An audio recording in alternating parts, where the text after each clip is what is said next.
How I denounce my blackness daily, or tales from a black woman working in higher ed, or when black privilege and white privilege collide. Stupid ass motherfuckers keep trying to antagonize me.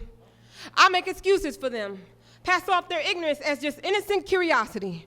But why they gotta complicate my life? Like me, being black and woman and alive ain't enough for me to have to analyze. See, I'm inclined to believe that questions like these don't find them sitting up at night. They don't constantly have to use their brain as a filter to sift their thoughts through instead of their mouth.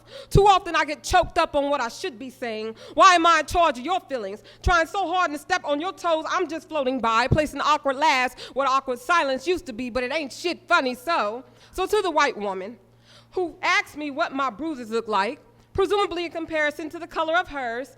Dare I say I was too taken aback to give you a proper response then, but the fact that you even thought it okay to ask me some shit like that, white privilege. The fact that you only asked and didn't carry out the act to see it, black privilege. See, unlike you, I have to live this. Attempt to navigate the minute space between life and death.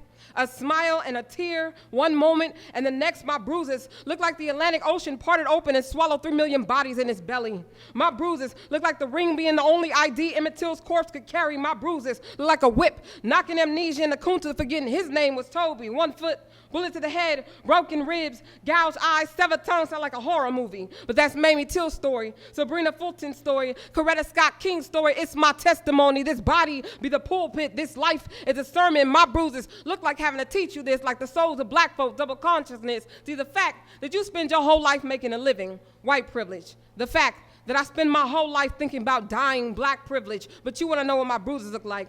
Like me being black and woman and alive ain't enough for me to have to analyze. See, my bruises look like this moment. Like me channeling all of this rage in a paper and pen instead of your face and my fist. My bruises look like Freddie Gray. Like Philando Castile look like I'm regurgitating on 400 years of oppression. My bruises look like Selma, Montgomery, Baltimore, Ferguson, like Oakland. Look like any city you in, I'm burning, man. Can't you see a body on fire?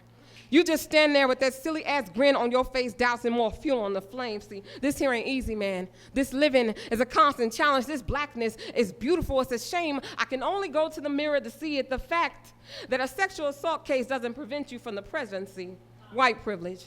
The fact that I even have a job and health coverage at the same damn time, black privilege. My bruises look like I bite my tongue so hard last night I almost swallowed it. Look like my hands stay at 10 and 2. I make no sudden movements. My bruises look like Sandra Bland. Like the police can turn my eulogy into a suicide note. Look like the state of Texas rewriting history to call slaves workers and the slave trade a migration riddle. What is another word for a black family reunion?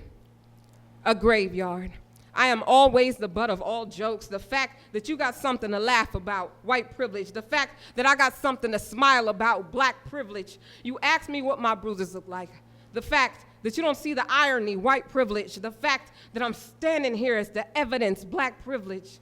Because if a black body ain't the most obvious example of scarring and healing, then truly, I can't tell you what is.